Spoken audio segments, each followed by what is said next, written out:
West Indies నయా face సంచలనం Shamar Joseph ఐపీఎల్లో అడుగుపెట్టనున్నట్లు వార్తలు వినిపిస్తున్నాయి. IPL franchise royal Challengers Bengaluru జట్టు జోసెఫ్తో ఒప్పందం కుదుర్చుకోవాలని భావిస్తున్నట్లు సమాచారం.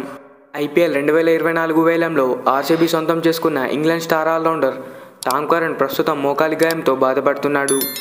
అతడు త్వరలో జరగనున్న పాకిస్తాన్ సూపర్ లీగ్ నుంచి కూడా తప్పుకున్నాడు. ఈ క్రమంలో అతడు ఈ ఏడాది ఐపీఎల్ సీజన్ కూడా దూరమయ్యే అవకాశాలు ఎక్కువగా కనిపిస్తున్నాయి.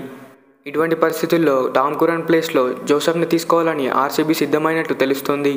అయితే టామ్ కరన్ను 1.5 కోట్ల బేస్ ప్రైజ్కి ఆర్సీబీ సొంతం చేసుకుంది.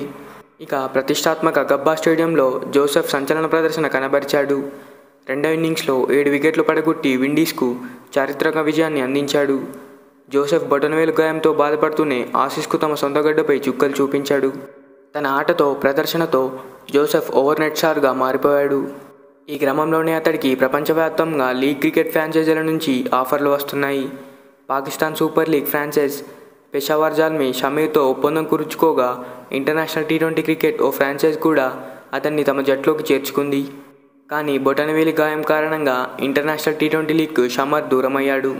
మరి ఐపీఎల్ 2024లో ఆర్సీబీ టీంలోకి వస్తాడా రాడా మీరేమనుకుంటున్నారో కామెంట్ చేయండి. వీడియో నచ్చితే ఒక లైక్ చేయండి. Thanks for watching. మరిలాంటి వీడియోస్ కోసం మన ఛానల్ని సబ్స్క్రైబ్ చేసుకోండి.